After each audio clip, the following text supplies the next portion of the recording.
Pernahkah Anda membayangkan bagaimana kehidupan di masa tua nanti? Banyak orang berpikir anak akan selalu siap menopang hidup orang tuanya, namun kenyataannya tidak selalu demikian.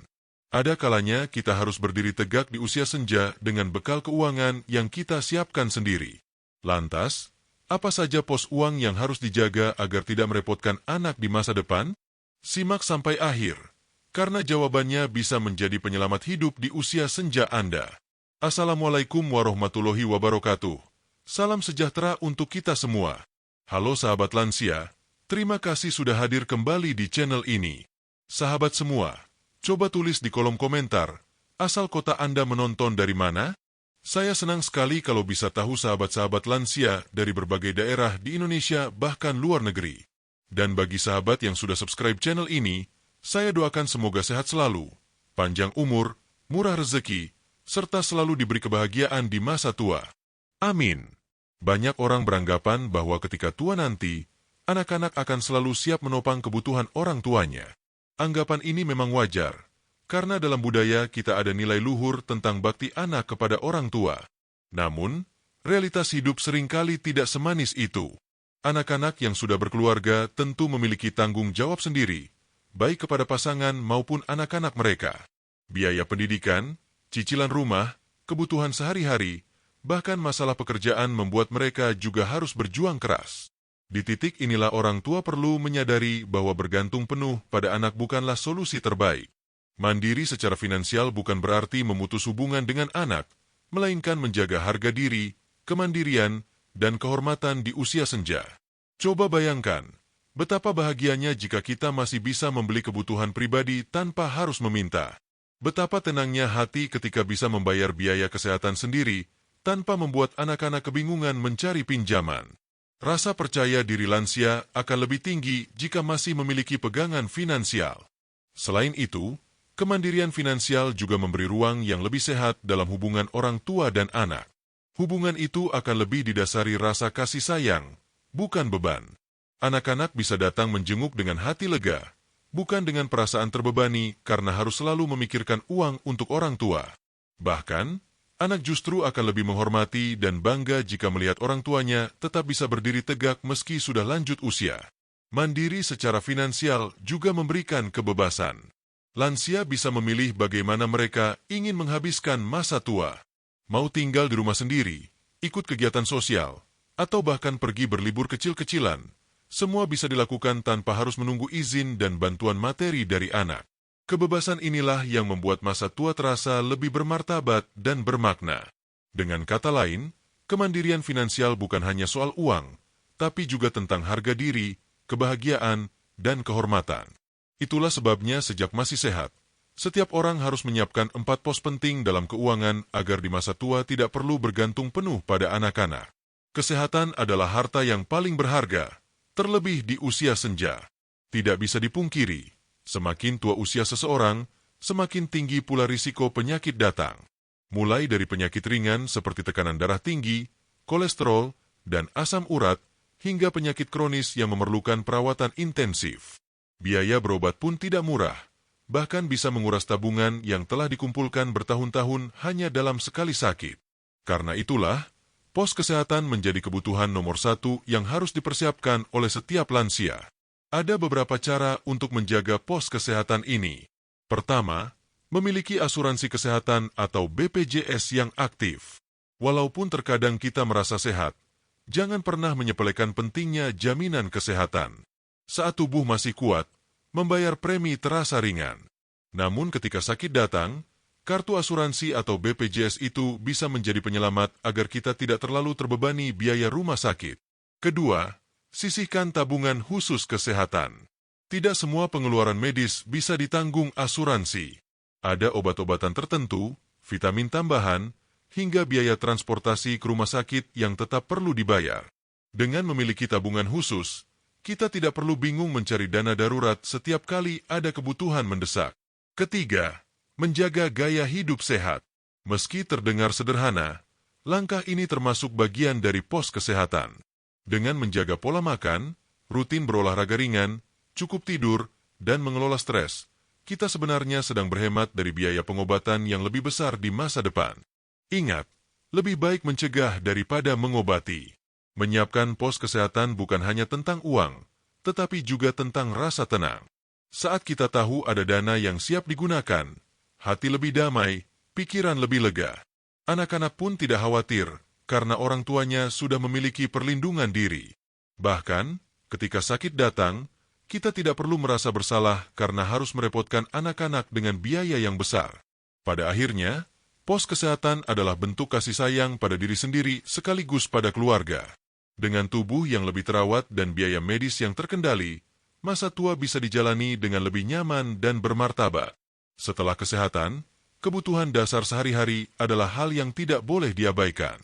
Meski terlihat sepele, biaya hidup sehari-hari seringkali justru menjadi pengeluaran paling rutin dan tidak bisa ditunda. Mulai dari kebutuhan dapur, listrik, air, pulsa, hingga biaya transportasi kecil-kecilan. Jika tidak disiapkan sejak dini, kebutuhan ini bisa membuat lansia terpaksa bergantung pada anak setiap saat. Sahabat lansia, coba bayangkan jika kita masih memiliki tabungan atau sumber pemasukan untuk kebutuhan sehari-hari. Betapa lega rasanya ketika bisa membeli beras, minyak, atau sekadar jajanan kecil tanpa harus menunggu pemberian dari anak. Rasa percaya diri kita akan tetap terjaga, karena bisa memenuhi kebutuhan pribadi dengan hasil sendiri. Ada beberapa cara menjaga pos uang ini. Pertama, memanfaatkan dana pensiun. Jika selama bekerja kita sudah terdaftar pada program pensiun, manfaatkan dengan bijak. Jangan langsung habiskan sekaligus, tetapi alokasikan untuk kebutuhan bulanan. Kedua, punya usaha kecil atau sumber penghasilan tambahan. Misalnya, menyewakan kamar kosong, membuka warung kecil, atau menjual hasil keterampilan tangan. Meski keuntungan tidak besar, cukup untuk menambah biaya hidup. Ketiga, jika memungkinkan, investasi sederhana seperti deposito atau emas bisa menjadi penopang. Hasil dari investasi bisa digunakan untuk memenuhi kebutuhan harian. Lebih dari sekadar soal uang, menyiapkan biaya hidup sendiri membuat kita tidak merasa menjadi beban. Anak-anak pun akan lebih nyaman berkunjung, karena tahu orang tuanya masih bisa berdikari. Bahkan, jika anak memberikan bantuan, itu akan terasa sebagai bentuk kasih sayang, bukan kewajiban. Dengan begitu, hubungan keluarga tetap hangat tanpa ada rasa sungkan atau terpaksa. Masa tua seharusnya diisi dengan ketenangan, bukan kegelisahan soal kebutuhan pokok. Menjaga pos biaya hidup sehari-hari adalah salah satu cara agar kita bisa menikmati hari-hari dengan damai. Kita bisa beribadah, bercengkerama dengan cucu, atau sekadar menikmati waktu senggang tanpa harus khawatir apakah esok ada uang untuk makan. Dengan kata lain, kemandirian dalam biaya hidup harian bukan hanya menjaga perut tetap terisi, tetapi juga menjaga martabat diri. Inilah yang membuat usia senja terasa lebih indah dan bermakna. Hidup ini penuh dengan kejutan, baik yang menyenangkan maupun yang berat. Di usia muda, kita mungkin masih bisa mencari tambahan penghasilan ketika ada kebutuhan mendadak. Namun di usia senja, kemampuan untuk bekerja sudah terbatas, sehingga satu-satunya penolong adalah tabungan darurat yang kita siapkan sejak dini. Inilah pos uang yang sering dilupakan, padahal manfaatnya luar biasa besar. Tabungan darurat adalah dana khusus yang tidak boleh digunakan untuk kebutuhan sehari-hari atau bersenang-senang. Dana ini hanya dipakai ketika ada kondisi mendesak, misalnya rumah bocor dan butuh perbaikan segera, biaya berobat yang tidak ditanggung asuransi, atau tiba-tiba ada kebutuhan transportasi mendesak. Bahkan, saat anak-anak mengalami kesulitan, tabungan ini bisa membantu tanpa membuat kita harus meminjam kepada orang lain. Sahabat lansia, coba bayangkan jika tidak ada tabungan darurat. Setiap kali ada kebutuhan mendesak, kita mungkin terpaksa meminta bantuan anak. Walaupun anak mau membantu, di dalam hati kita sering merasa tidak enak, bahkan bisa timbul rasa rendah diri. Dengan tabungan darurat, kita tetap bisa berdiri tegak menghadapi masalah tanpa terlalu bergantung pada orang lain. Lalu, bagaimana cara menyiapkan tabungan darurat? Caranya sederhana. Sisihkan sedikit demi sedikit dari penghasilan atau dana yang masuk. Tidak perlu langsung besar, yang penting konsisten. Misalnya, setiap bulan menyisihkan Rp50.000 atau Rp100.000 khusus untuk dana darurat. Jika dilakukan bertahun-tahun, jumlahnya bisa sangat membantu ketika ada kebutuhan mendadak. Selain itu, simpan tabungan darurat di tempat yang aman dan mudah diakses, seperti rekening bank khusus, emas kecil, atau tabungan digital. Jangan dicampur dengan uang belanja harian, agar tidak tergoda untuk dipakai. Tabungan darurat bukan hanya soal uang, melainkan juga soal ketenangan batin. Saat tahu ada jaring pengaman yang siap dipakai kapan saja, hidup terasa lebih ringan. Kita bisa tidur lebih nyenyak tanpa harus terus memikirkan, bagaimana kalau besok ada musibah. Dengan memiliki tabungan darurat, kita tidak hanya menyelamatkan diri sendiri, tetapi juga menjaga hubungan baik dengan anak. Mereka akan melihat bahwa orang tuanya tetap bijaksana dan mampu mengelola hidup, meski di usia senja. Itulah bentuk nyata dari kemandirian dan kehormatan seorang lansia. Memasuki usia senja, hati kita biasanya semakin dekat dengan nilai-nilai spiritual dan kemanusiaan. Ada kepuasan batin yang tidak bisa dibeli dengan uang, yaitu ketika kita bisa berbagi dengan sesama atau melaksanakan ibadah dengan tenang. Disinilah pentingnya menyiapkan pos khusus untuk dana sosial dan ibadah. Mungkin sebagian orang menganggap ini tidak sepenting biaya kesehatan atau kebutuhan harian, tetapi kenyataannya pos ini sangat berpengaruh pada ketenangan jiwa seorang lansia. Dana sosial bisa berupa sedekah, zakat, infak, membantu tetangga, atau sekadar memberi uang jajan kepada cucu. Meski nilainya tidak besar, kebaikan kecil ini bisa menumbuhkan rasa bahagia dan kebermaknaan hidup. Dengan memberi, kita merasa hidup kita masih berguna bagi orang lain. Bahkan, orang-orang di sekitar juga akan lebih menghormati karena melihat kedermawanan kita. Sementara itu, dana ibadah mencakup kebutuhan untuk kegiatan rohani, seperti biaya perjalanan ke tempat ibadah, membeli perlengkapan ibadah, atau mengikuti kegiatan keagamaan. Bagi sebagian orang, dana ini juga disiapkan untuk mewujudkan impian spiritual yang lebih besar, seperti menunaikan umrah atau berkurban. Memiliki dana ibadah membuat hati lebih lapang, karena kita bisa menjalankan kewajiban agama tanpa terbebani oleh masalah keuangan. Sahabat lansia, penting untuk diingat bahwa dana sosial dan ibadah tidak harus besar. Yang penting adalah niat yang tulus dan konsistensi dalam menyisihkan. Bahkan 1.000 atau 2.000 rupiah yang dikeluarkan dengan ikhlas bisa menjadi amal yang besar di hadapan Tuhan. Selain itu, menyisihkan dana sosial juga menjadi contoh baik bagi anak dan cucu. Mereka akan belajar bahwa memberi itu bukan karena banyaknya harta, melainkan karena ketulusan hati. Dengan begitu, nilai-nilai kebaikan bisa diwariskan kepada generasi berikutnya. Manfaat lain dari pos ini adalah terciptanya ketenangan batin. Saat kita memberi, kita merasa lebih ringan. Saat kita bisa beribadah tanpa kekurangan, kita merasa lebih damai. Semua itu pada akhirnya membuat masa tua terasa lebih indah dan bermakna, bukan hanya dari segi materi, tetapi juga dari segi spiritual. Dengan menjaga pos dana sosial dan ibadah, lansia tidak hanya menyiapkan bekal dunia, tetapi juga bekal akhirat.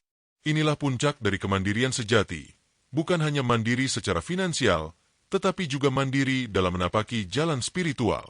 Setelah membahas 4 pos uang penting, kesehatan, biaya hidup sehari-hari, tabungan darurat, serta dana sosial dan ibadah, kita bisa menarik satu benang merah. Masa tua yang tenang bukanlah hadiah yang datang begitu saja, melainkan hasil dari persiapan dan kedisiplinan sejak dini. Sahabat lansia, banyak orang merasa bahwa mempersiapkan diri di masa muda adalah pekerjaan yang berat. Namun, percayalah, jauh lebih berat menjalani hari tua tanpa persiapan. Bayangkan jika tidak ada tabungan untuk berobat, tidak ada pegangan untuk belanja harian, atau tidak ada dana darurat ketika musibah datang. Hidup di usia senja bisa berubah menjadi penuh kecemasan. Sebaliknya, dengan menjaga 4 pos uang tadi, kita bisa menatap masa depan dengan rasa syukur dan ketenangan. Kemandirian finansial bukan berarti menolak bantuan anak. Justru, dengan tetap mampu berdiri tegak, hubungan kita dengan anak akan lebih sehat. Mereka datang menjenguk dengan hati gembira, bukan karena merasa berkewajiban membawa uang. Mereka bisa mencurahkan kasih sayang sepenuhnya, bukan bercampur rasa terbebani. Itulah kebahagiaan yang sesungguhnya bagi seorang orang tua. Selain itu, persiapan keuangan di masa tua juga menjadi teladan. Anak-anak dan cucu akan melihat betapa bijaknya kita dalam mengelola hidup. Mereka akan belajar bahwa menghormati orang tua tidak hanya dengan memberi, tetapi juga dengan mencontoh kemandirian yang sudah kita lakukan. Dengan begitu, nilai-nilai kebaikan bisa diwariskan ke generasi berikutnya. Namun, sahabat, Jangan lupa bahwa persiapan keuangan bukan hanya soal angka di rekening. Hati yang ikhlas, pikiran yang tenang, dan tubuh yang sehat juga bagian dari kekayaan sejati. Uang memang penting, tetapi yang lebih penting adalah bagaimana kita memanfaatkannya untuk kebahagiaan diri, keluarga, dan untuk mendekatkan diri kepada Tuhan. Maka, mari kita jadikan 4 pos uang ini sebagai pilar utama dalam menjalani usia senja. Jangan menunggu nanti, karena waktu berjalan tanpa kita sadari. Mulailah dari langkah kecil, konsisten, dan penuh keyakinan. Insya Allah, masa tua kita akan dipenuhi dengan kedamaian, kehormatan, dan kebahagiaan. Terima kasih sahabat lansia sudah menyimak sampai akhir. Bagi yang sudah subscribe, saya doakan selalu sehat, diberi umur panjang, dan rezeki yang berlimpah. Mari kita sambut masa tua dengan hati yang tenang dan pikiran yang damai. Wassalamualaikum warahmatullahi wabarakatuh.